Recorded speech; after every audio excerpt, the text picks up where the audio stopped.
welcome to our first off-season, but not real off-season episode of Fit Out of Water, man. We should call this the loser circle, man, because everybody that you see here is a fan of a ultimately losing team. What Aye, is aye, up, aye, y'all aye, aye, boys? man. What is up, y'all What's up, boys, man? man? How y'all doing, man? What is going Vibing, on, bro. man? All right, man. So Vibing, man. if you are somebody who watches the show at a bunch of times, you obviously know that you got Rod Man and myself. But we do have a special guest in the building, the homie Ashton, What's up? Atwon24. Go ahead What's and give going a on? round of applause. That's what I'm talking about. What's That's up? what What's I'm up, talking man? about. I ain't like the Ruben. Ashton, man, what is up, man? Long time. It's been a while. We have not connected on this level ever. Nope. Um, but we do have a shared passion, and that shared passion is called the NFL, man. And I want to say, Ashton, I'm not saying this to talk shit. I said this on the pre-show, but you are the only black person I know that is a Minnesota Vikings fan in Florida. I don't think I'd ever. I've seen a lot of fans. You are absolutely a one of one. So how the hell did you become a Vikings fan? Go ahead and give us that story, sir. So the story goes, uh, playing Madden 96 on Sega, 32-bit, I believe it was. And for some odd reason, I used to play as the Dallas Cowboys because it was just the best team, right? I was going through, y'all remember the codes, ABAC, ABB. They did the like the throwback teams and all that. I randomly did one.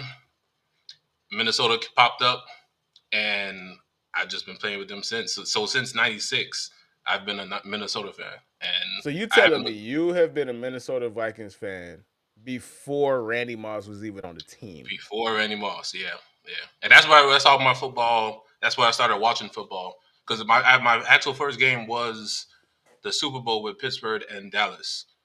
That was my first football game that I actually Yeah, watched. yeah. Yeah. 1996. Yeah, Yeah, yeah. so I was just like, all right, cool. But then when I started playing Madden and getting into the Madden games, and I even had Joe Montana Sports Talk Football for Sega as well. Um, so You showing yeah, That's your throwback. age, my That's boy. Yeah, yeah, you throwback, showing bro. your yeah, age. yeah. That's Yeah, you throwback, showing your man. age, my boy. You Oh definitely showing shit. your age. Uh, That is so throwback. 96, 90, Oh that shit. 97 season, and then when we got Randy Moss, I was looking at his highlights from Marshall, and I was like, okay, we got something. And then 15-1, and it's been a heartache ever since. But So, yeah, so take me through that. Okay, so you have the year that you guys made it to the AFC, the NFC Championship. Y'all lost to the Falcons that year, right? Falcons, yeah, yeah. So you lost to the man, the running back that got caught with cocaine the night before the Super Bowl. That's who you lost to. Yeah, That's yeah. I mean, if you got to put it like And, That's okay, so hilarious. let's go down memory lane, man. Talk to me through 2009, bro. The infamous Brett Favre season where he decided to go full Brett Favre and throw across his body. And it yo, ended the game on an interception, baby. at the end of the game on the interception, and when I seen that, I was like, "You got to be fucking kidding me, man!" I was like, "Man, you." And I don't know if y'all ever heard the Minnesota announcer Paul Allen when he says you. He was saying the same things. Like we had a chance to. He could have thrown it. I forgot who the receiver was. It was either Bernard Berry or it was somebody that was right I there. think was it y'all had Simeon, not Simeon Rice. It's something Sidney Rice. Rice. Sidney Sidney, Sidney Rice. Sidney Rice. Rice. He was throwing I it to think it was. Sidney Rice, but I think he had another receiver. It was either the tight end or receiver. I forgot who it was, but he had him right there for 10 yards, and we could attempt. I think it could have been like a 57-yard field goal.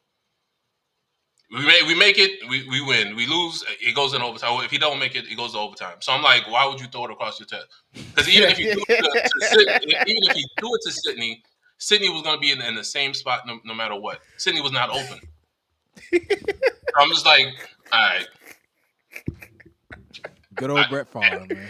exactly. Hey And I'm man, like, you live. You live by the sword, you die by the sword. How about that sword? Man. Right. All right, man. So let's go ahead and get the intros out the way, man. This is, like I said, this is one of the first episodes that we're gonna do. This is basically what we're gonna be doing going forward, man. This is gonna be the off-season vibes. You know what I'm saying? Yes, it is the loser circle. I play for a losing team called the Dallas Cowboys. Rod roots for another losing team called the Miami Dolphins. And I don't want to call you guys a losing team. You did make it to the playoffs. We don't want to talk about that playoff game. It was a disaster. We will get to Sam Darnold. Spoiler alert. But it is I like when I have all kind of fans of different teams on because you get different perspectives, you get to have different conversations, and then you realize that we are all alike. We're all tortured souls, bro. Like we Unless you're a all let Chiefs these fan. unless you're a fucking Chiefs fan. But we don't want to talk about them. We ain't even gonna talk about them. I don't care. I don't even want to preview the Super Bowl. We can finish the show with a preview of the Super Bowl, man. But um okay. Now we spend a and we'll come back to the Dolphins, but we have a guest on, and when we have guests on, we like to showcase the guests. We like to really highlight and give that opportunity to the guests to speak to their fandom and talk about what guided them and all of that stuff. Being a part of a fan of a specific team, bro. So it's perfect that we had you on. And we were supposed to have you on a while ago, Ashton, but it actually works out. Like I love how when things work out and the favor to content. And us having you here now gives us the opportunity to have multiple conversations. An NFC North conversation, a Ben Johnson conversation, a Caleb Williams conversation, and unfortunately a Sam Darnold conversation, man. So where do you want to start? Where do you want to start? We can start with the minor stuff. We can start with the NFC North um, conversation. Okay. It is crazy how many NFC North fans we know. Right. 80% of the guests that we've had a Packers fan on, we've had a Detroit Lions fan on, now we have a Vikings fan on. I might have to make calls to Chicago to get to just finish get all the Infinity Stones, bruh, to get everybody from there, the NFC North on. I So know a we can Chicago fan. I know a Yeah, Chicago I fan. know. I know a Okay, Chicago man. fan. How do you feel about the division? How do you feel about the strength of the division? And going into next year, who are you most, I'm not going to say afraid of, but who do you see as your biggest rival or in the way of you guys ultimately getting to the goal of winning that division title? I would have to chalk that up to Green Bay. Um, I'll have to chalk that up to Green Bay. They get another year of chemistry. Jordan Love has to play a little bit better.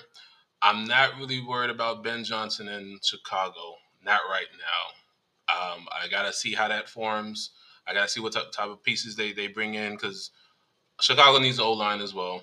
Caleb, he did okay. I think. Uh, would y'all say he borderline for his expectations, or did he go above and beyond? I'm not really Uh, sure. Rod, you get yours off because I'm going to be long winded. So go ahead, Rod. I'll let you speak first. When it comes to Caleb Williams, I would say that for me, he just I guess the simplest way to put it, he played like a rookie. Like Yeah, yeah, he just played like a rookie. Like I was expecting him to be a bit better given the perception of the situation he was going into.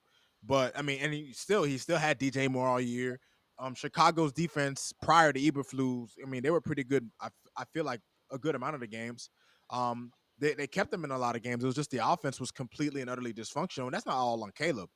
That's on coaching. That's on the offensive line. I mean, the dude got sacked a shit ton of times. Now he held on to the ball a lot too, but he didn't turn the ball over a lot. Like there are things that you could look at for his season that you can take from it and go, you know what, I can work with this. Like it yeah, wasn't like an abysmal rookie season, but he was just a rookie. Like he's gonna learn. He's gonna get better. That's what I think. yeah. As far as Detroit, I'm not gonna lie to you. I think Detroit window to win the Super Bowl was this past year. I think they're still going to be contenders. I just don't think they're going to be that team to supersede uh, a top rival like um, maybe San Francisco when San Francisco bounce back. I think their time to win was this year, and it was a bust this year, unfortunately. But hey, um, Who else? Who else? Well, yeah, I already said Green Bay. Green Bay Packers. My main concern would be Packers going into next year, and that's assuming what we do, bringing it back to my team Vikings. I didn't expect 14-2 or 15-2 this year. I expected us to maybe win 8, maybe 9 games. Um, Yeah, I think the over under coming into the season was 7 games. get They 7 had games. y'all. Yeah, I think it was 7 games. So, defensive wise, I hope we continue to continue to keep Brian Flores. I appreciate that. Rob, I appreciate that. Um, uh, Offensively, I think we have Kevin O'Connell. He's going to do great with our offense. Defensive wise, uh, I'm not